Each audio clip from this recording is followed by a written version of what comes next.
first thing we want to do is remove our dipstick. This will help the crankcase vent properly when draining our engine oil. After that, using a 17mm socket, we'll remove the drain bolt and let the engine oil drain completely.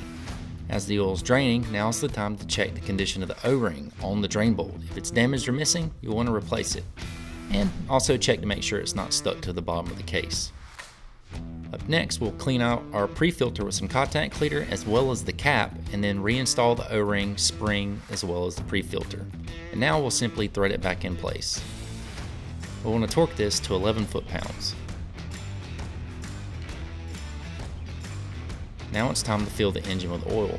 Polaris recommends using their brand, which is PS-4. It's a full synthetic oil, and we want to add 29 ounces, or 0.9 quarts.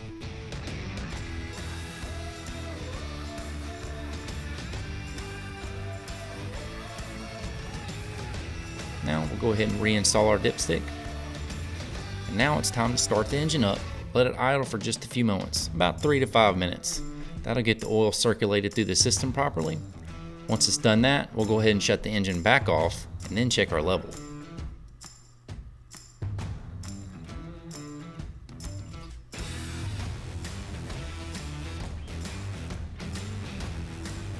To check our level, we'll remove the dipstick one last time, wipe it off, and thread it back in place, and then simply unthread it again. And we want it to be right at the upper mark, and this looks perfect, so let's thread it back in place and go hit the trails.